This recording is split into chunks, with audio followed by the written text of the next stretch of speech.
Hey guys, welcome to my channel. This is Farah. We talk about building business on Amazon on this channel. If you're interested in that, then please do subscribe. So we're talking about how to deal with the pesky error 5665 when listing a product on Amazon for the first time as a new seller. Some of my clients have come across this issue when trying to create listings before ordering their product, and I wasn't aware of this issue because I have an older account. I've just come across this and this is a total pain to deal with, but there are ways to deal with it. So this is what I'm going to cover today. What is this error 5665? Why is this ruining your life? What are some of the options to fix this, like getting GTIN exemption? What is that and why it's not a great solution in my opinion? Then there are some other non-brand words you can use. These kind of solutions are being presented in some YouTube videos, and I think they're not the best idea either. They will help you save the listing, but there are problems with this for the long term, and I will explain to you in just a minute why that's not the best idea. Then there is a temporary solution that we will talk about, and then there is a real and a long-term solution that I recommend that you should do. And I will also discuss what will be the cost of this long-term solution and why you should consider it. So let's start with the error 5665. So Amazon has a library of errors, and it's just one of the first ones you have to deal with as a new seller on Amazon. Welcome to the Amazon world. So this error started appearing sometime in the end of 2019. That's when I was browsing the forums to look for the solution for this. That's where you start seeing the messages that people are asking, what is this? What's going on? Why am I getting this error? You will get this error even if you have GS1 barcodes, because you are a new seller. Amazon doesn't know your account, your brand. They don't know who you are. So everyone's getting this error. So it's best you know how to deal with it. So I think what's happening is Amazon is tightening the noose for new sellers. You have to have GS1 barcodes now. You can't really use third-party barcodes anymore. I know GS1 barcodes are pricey, but it's forcing sellers in the right direction. You have to be a serious seller to be able to sell on Amazon to make proper money. This error is also designed to force you in the direction of trademark and Amazon brand registry. That's what they're trying to do. So one of the solutions Amazon gives when this error pops up, this is the error message that you get, that you can either apply for, an exemption you can obtain an exception by contacting seller support, which basically is GTIN exemption. You provide them with the proof of images of the product and packaging showing branding on either. One of them is fine. You have to send them the images in placed on a table or held in a hand, and branding must be permanently fixed. And I will tell you in just a second why is that the keyword permanently fixed. It can't look like it's slapped on. That's what it means. So for one of the first solutions, Amazon is telling you that you can get an exception, and that means you can, and when you go into the details of that, it's actually a GTIN exemption.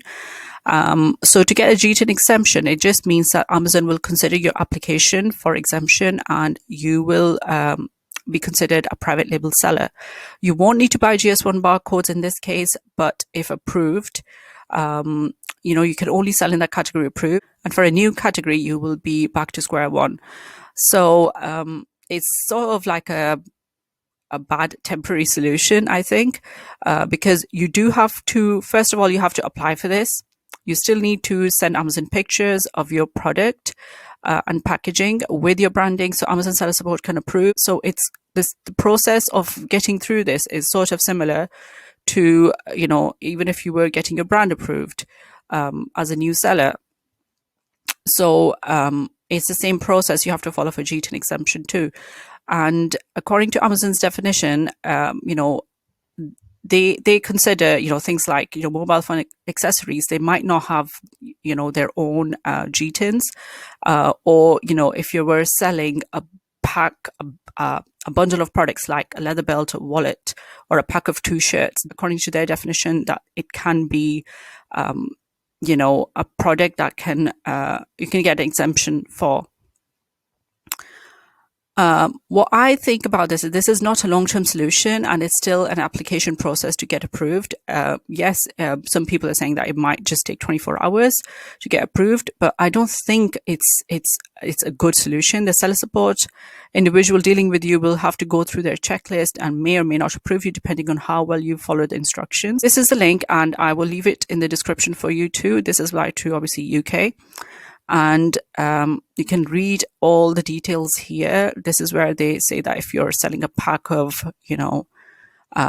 2 shirts, it applies for a GTIN exemption and all the rest of it. So you have to follow this whole process exactly as they're saying. And you have to take pictures and submit it and, everything. Like, follow this process word to word. Don't skip anything, because you will be going back and forth with the seller support if you skip something.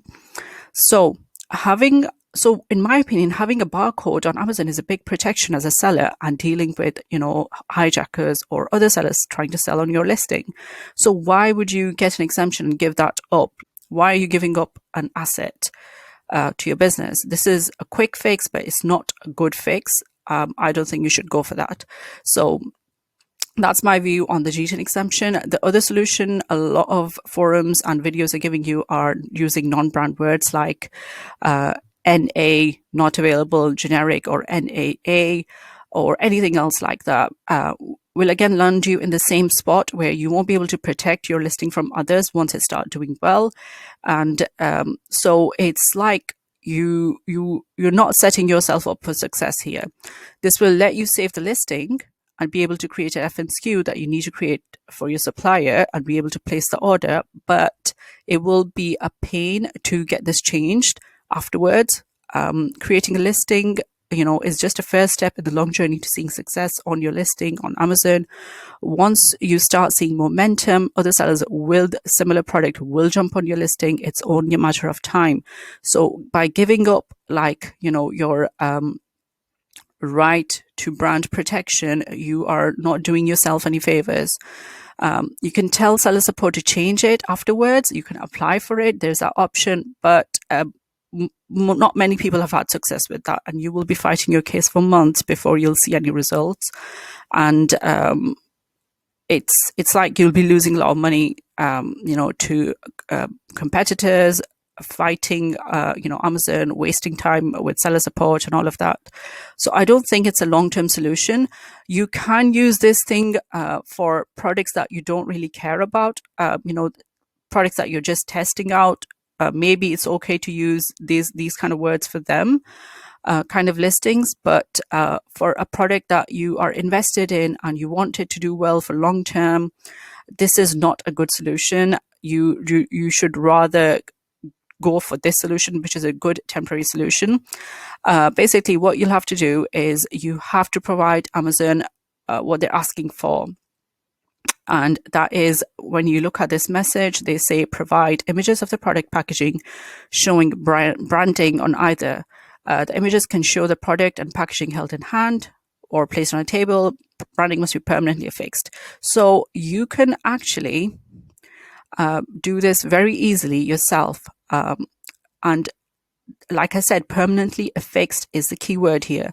So this means no slap-on stickers. You can't just print something at home and just stick it on your packaging, or, you have to do this digitally from your site if you don't have a sample from your supplier. Usually, as a beginner, new seller, you're not supposed to place higher quantity orders where a supplier would do that for you. So suppliers don't really do, customized logo and labels unless you're placing an order for 200-300 units or even 500 units in case of some products. So the solution here is you can use a software, a graphic design software like Canva. I don't recommend you go for Photoshop. It's a right pain to deal with. It's not easy to use for beginners. So make your life easy, not hard. Just use Canva. Use their free version. You can create this yourself, follow my tutorial. I just took pictures of this kitchen item from my kitchen as an example product. It's a lemon squeezer pourer kind of a cup thing. And what you'll do is just take a picture. I've just taken it on a white background. You can do it on a table or holding it or showing your hand in it, so the picture looks genuine, real life, and not digitally produced. And then what you'll do is you just drop a little body of text in here, right? Let's just type in Kirkton House in here, and let's just assume I can make it all capitals from here. Let's increase the size of it. There you go. So I did that before, and you can see the difference here. It looks a bit sharp, but if you're happy with it, like my picture is not straight and the product is like looks a bit bent, so obviously be aware of these things and make it look genuine, and as if like it's not digitally altered. So if you just left it like this would look like you've just placed it on using the software. But what if you were to take the edge off and just make it a little bit, decrease the transparency so it looks a bit faded. And then I just moved it around tiny bit till it looked, sort of in line with the way, this. I've just aligned it, that's all. And, just play around with it till you're happy with the result, that yeah, I think this looks genuine. So that's all I did. Just take this one off, and that's what I created. You can just sort of tilt it however you want, and at 3 degrees I think it looks sort of fine for me. And just save it as a high quality JPEG. Where's the option? Yep, that's the option. Just increase the quality to large size and just download the image. And then what I recommend is you create all the sample pictures. If you are adding box pictures, do that. Anything, you need to have a sample on hand, or you need to have the pictures of the sample from your supplier. Like get hold of some, original product pictures and use them. So then what you want to do is create a new listing again once you have used one GS1 barcode, just letting you know that some error has happened, and with that barcode you cannot reuse it. Even if you delete the listing, you shouldn't touch that barcode again. It's gone, it's wasted. Use a new barcode. And then you want to open a new case with seller support and submit the edited pictures with your brand name, and hopefully pray that you get assigned a nice associate to deal with your case.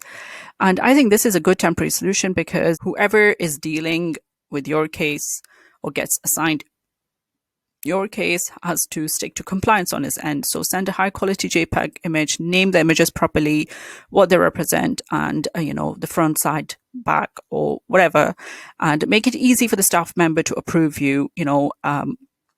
Go back and forth within 24 hours. Don't leave it too long, because otherwise your case will just be closed as resolved, because they've answered whatever they've answered. And remember that, there is a human you're dealing with on the other end, and just make it easy for them. Follow the instructions and make it easy for them. That's the key, and I think this is like your best bet for being able to list with your own brand name, even if it's not brand registered or you don't have a trademark. This is the best way you can go around this. This is a workaround, a temporary solution. The best and the long-term solution is, please just get the trademark. Make that investment. If you you're not willing to make that investment, I think you shouldn't bother with Amazon, because if you don't do this, you're not serious about e-com. You want to make serious money on Amazon, you should do this within months of starting selling on Amazon, because you want to do well. You want to make sure that you have these tools to protect and, go forward in Amazon without limitations. Whichever your brand name you come up with, buy the domain, apply for the trademark with UK IPO, and it costs around £500 if you hire, a trademark attorney or, a solicitor to do it for you. But you can do it yourself too, on the government's website, and it can cost half of that. But if you make a mistake and they reject it and you have to do it again, then obviously the cost will stack up. So, before you apply, do your research, check the categories, do the trademark checks, and you can learn online about this process. It's not that scary, it's not that hard. So then once you get your trademark, within 2 to 3 months, you can then register with Amazon Brand Registry, and then you can sell whatever you want. You don't need to deal with this error again.